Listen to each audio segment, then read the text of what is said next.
Bonjour tout le monde, j'espère que ça va bien aujourd'hui. Ici Kivens Amédée. On est lundi le 15 juin et aujourd'hui, plusieurs entreprises ouvrent leurs portes, donc se déconfinent, notamment plusieurs restaurants, pas dans la région de Montréal toutefois.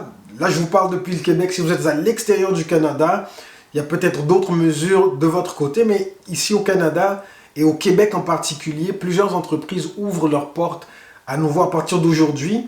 Évidemment, avec une nouvelle façon de fonctionner pour plusieurs. Dans la région de Montréal, ce n'est pas encore le déconfinement officiel pour plusieurs entreprises, dont les restaurants en particulier, mais on veut croire qu'au cours des prochaines semaines, peut-être les prochains mois, on verra bien, ça va arriver. On a aussi appris durant ce week-end qu'en Ontario, donc la province voisine au Québec, les églises ont ouvert leurs portes depuis le 12 juin officiellement, et que le gouvernement ontarien a permis aux églises d'accueillir à nouveau leurs membres et le public à 30% de la capacité de leur bâtiment. Maintenant, on m'a posé la question, quand est-ce que Gospel Vie ouvre ses portes à nouveau? Pour être honnête, la réponse que j'ai pour vous ne va peut-être pas vous plaire, mais on n'en sait trop rien. Okay?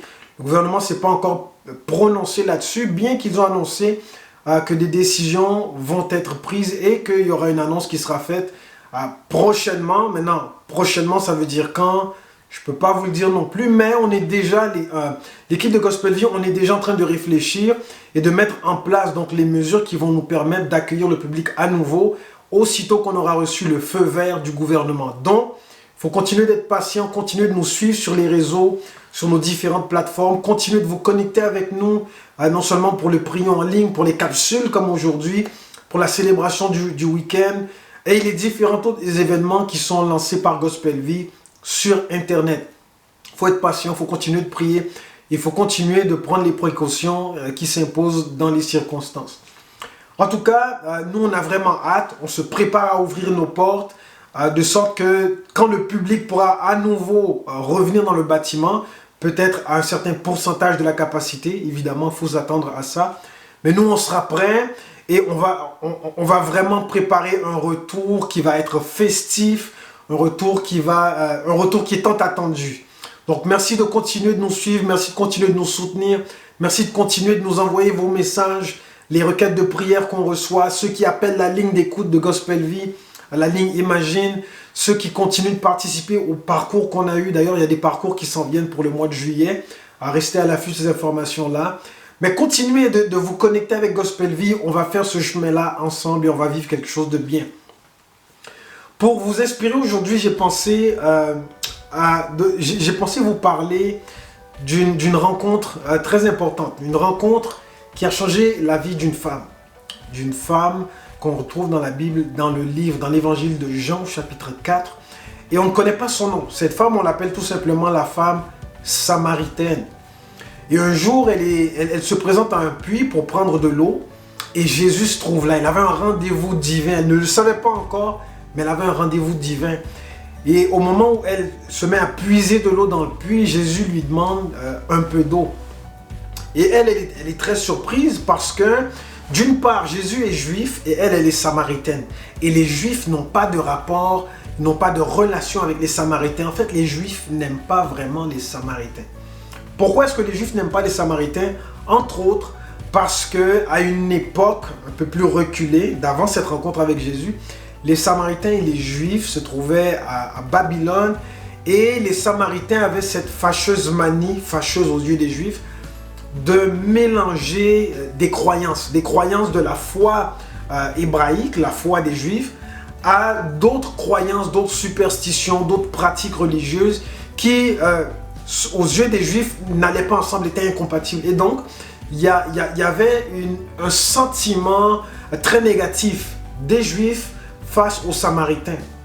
Et pour les juifs, en général, le samaritain, c'était pas bon. C'est des gens qui tordaient la parole de Dieu, c'est les gens qui changeaient les traditions, qui changeaient les pratiques, qui changeaient la foi pour en faire quelque chose de corrompu. D'ailleurs, si vous avez déjà entendu parler de la parabole du bon samaritain, il y a une raison pourquoi on appelle ça la parabole du bon samaritain. C'est parce que aux yeux des juifs, les samaritains ne sont pas bons. Et donc quand Jésus a raconté cette parabole, c'était une façon de dire, bon, Ce Samaritain-là dont je parle dans cette histoire, c'est un bon Samaritain. Voici pourquoi. Comme quoi, du bon peut sortir des gens que vous n'aimez pas.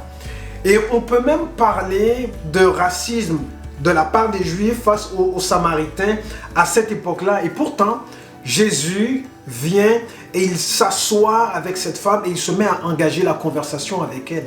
Et même elle est surprise. Waouh, cet homme-là m'adresse la parole à moi qui suis samaritain. Et ils ont un bel échange qui est très riche. Et pendant cette conversation-là, cette femme découvre que Jésus est le Messie, l'envoyé de Dieu pour sauver l'humanité. Et elle se met à croire en lui. Et juste après leur conversation, les disciples de Jésus n'étaient pas là en fait pendant qu'ils discutaient. Mais juste après leur conversation, arrivent les disciples de Jésus qui avaient été chercher à manger. Et ils viennent là et ils commencent à presser Jésus de manger. Maître, mange quelque chose, il faut manger, et ainsi de suite.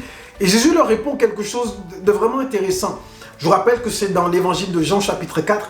Et au verset 34, Jésus leur dit « Ma nourriture est de faire la volonté de celui qui m'a envoyé et d'accomplir son œuvre. » Ma nourriture est de faire la volonté de celui qui m'a envoyé et d'accomplir son œuvre. C'est ce que Jésus leur répond alors que les disciples essaient de lui faire manger quelque chose. Il dit, ma nourriture, c'est de faire la volonté de mon Père. Et c'est de faire ce que mon Père m'a confié de faire. Et ce qui est vraiment intéressant dans ce que Jésus dit là, c'est que Jésus, au moment où ses disciples veulent le faire manger, Jésus venait de terminer une conversation avec une femme qui était différente, qui était d'une autre culture, qui était d'un autre peuple. Cette femme qui, selon les normes de l'époque, aurait dû être rejetée parce que Jésus était juif, mais Jésus avait un cœur pour tout le monde. Jésus a un cœur ouvert pour toutes les cultures, pour toutes les langues, pour tous les peuples, parce que Dieu nous a tous créés égaux et Dieu aime tous les peuples. Il n'y a pas un peuple que Dieu aime plus qu'un autre. Évidemment, Jésus était juif et donc Dieu est passé par le peuple juif pour amener au monde un cadeau, le cadeau du salut, le cadeau de la réconciliation avec Dieu, le cadeau de l'alliance que Dieu veut faire avec toute l'humanité. Et Jésus, avec cette femme-là, a cette conversation et juste après, il dit, ma nourriture, c'est de faire la volonté de celui qui m'a envoyé. Et c'est quoi la volonté de Dieu? La volonté de Dieu, c'est que Jésus-Christ offre la possibilité à tout être humain, quelle que soit la couleur de votre peau, quelle que soit la langue, quelle que soit la culture, quel que soit le pays où vous êtes né, Dieu veut vous donner un accès direct et libre à lui, qui que vous soyez aujourd'hui. Et j'aime comment les disciples étaient surpris de voir Jésus parler à cette femme. Ils ont dit, mais c'est qui elle? Pourquoi est-ce qu'il parle à cette femme? Vous irez lire au chapitre 4 de Jean. Les disciples, mais pourquoi il parle avec cette femme-là, lui? Et tout de suite après, Jésus dit, ça c'est ma nourriture. Ma nourriture là, c'est de me connecter avec des gens. Ma nourriture, c'est de donner à tous un accès à Dieu. Ma nourriture, c'est de révéler le Père à tous ceux qui ont soif de justice, tous ceux qui ont soif d'être réconciliés avec Dieu, tous ceux qui ont soif d'une relation, d'une connexion avec le ciel. Ça, c'est la nourriture de Jésus. Et ce qu'on peut apprendre, nous, de ça, c'est que lorsqu'on va vers l'autre, lorsqu'on s'ouvre vers les autres, lorsqu'on donne la possibilité aux autres de nous connaître, de nous découvrir et d'expérimenter la richesse de l'amour de Dieu qui est dans notre cœur, ça devient pour nous une nourriture. Il y a une nourriture dans le fait d'aller vers ceux qui sont différents de nous pour leur tendre la main. Il y a une nourriture dans le fait d'aimer notre prochain, quelle que soit la couleur de sa peau, quelle que soit sa culture, sa langue, son arrière-plan, quel que soit son bagage. Il y a une nourriture dans le fait d'aller vers l'autre avec dans notre cœur l'amour de Dieu pour eux. Et je vais vous encourager aujourd'hui, à ouvrir vos cœurs, et en particulier dans le contexte dans lequel on est. Nous sommes dans un contexte de confinement, et dans ce contexte de confinement, on est tous distancés les uns des autres, on évite les contacts humains, bien qu'au Québec, on a commencé à permettre des rassemblements de petits nombres encore, évidemment, mais on a commencé à permettre des rassemblements, mais en règle générale, on est encore dans une approche de distanciation, on est encore dans des mesures sanitaires qui font en sorte qu'on cherche à garder une certaine distance des autres. Et je veux vous encourager, non seulement au milieu de ce contexte de pandémie, mais aussi dans le contexte où des gens crient pour la justice sociale, dans un contexte où on est en train de dénoncer le racisme et toutes sortes d'injustices. Dans ce contexte-là, je veux vous encourager à ouvrir vos cœurs vers les autres, parce que non seulement ça va leur faire du bien, et Dieu attend de vous que vous fassiez du bien à votre prochain, quelle que soit la couleur de la peau de votre prochain, quelle que soit la situation de votre prochain, mais non seulement ça va leur faire du bien, mais ça sera aussi pour vous une nourriture. Dieu veut vous nourrir à travers des relations insoupçonnées, des relations qui vont vous surprendre. Dieu veut peut-être vous nourrir dans une relation avec une personne que vous ne pensiez pas pouvoir être votre ami. Dieu veut vous nourrir avec des relations que peut-être vous avez évitées jusqu'ici. Soit parce que la personne est d'une autre culture, soit parce que vous avez peur que ça ne fonctionne pas, ou peut-être parce qu'il s'est passé quelque chose qui vous a distancié de ces personnes-là, mais à travers ces relations, il y a une nourriture que Dieu veut vous donner, qui va vous combler, qui va remplir votre cœur, qui va vous faire le plus grand bien et qui va contribuer à unir l'humanité. Un jour, Jésus a dit à ses disciples, « Celui qui n'assemble pas avec moi, celui qui n'amasse pas avec moi, disperse. » Dieu est dans le business de rassembler les êtres humains. Il est dans le business de rassembler toutes les nations ensemble, toutes les langues, tous les peuples ensemble pour former une seule belle et grande famille unie en esprit avec lui. Et il veut vous inviter à participer à la solution dont a désespérément besoin l'humanité pour unir, pour guérir les cœurs, pour changer le monde, pour changer les perceptions, pour changer le discours, pour changer les mentalités qui causent de la division entre les êtres humains. Dieu vous appelle à participer à cette belle cause, à cette mission-là, et ce matin, je veux vous encourager avec ça. Il y a une nourriture dans le fait d'aller vers l'autre, tout comme Jésus l'a fait.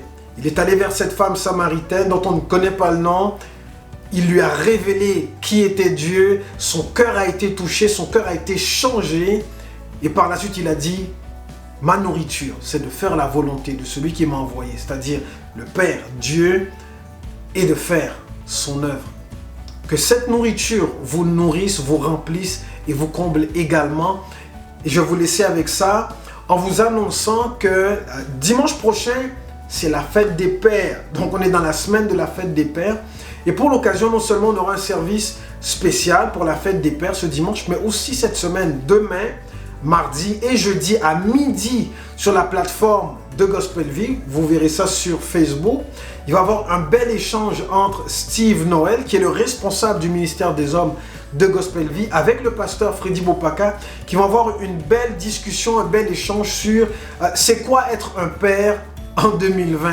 Donc je vous invite à vous connecter avec nous, à participer à cette conversation en ligne et à nous joindre également ce soir donc pour Prions en ligne et les autres événements de la semaine. Sur ce, passez une excellente journée, que Dieu vous fasse du bien et n'oubliez pas de vous nourrir en allant vers les autres. Au revoir.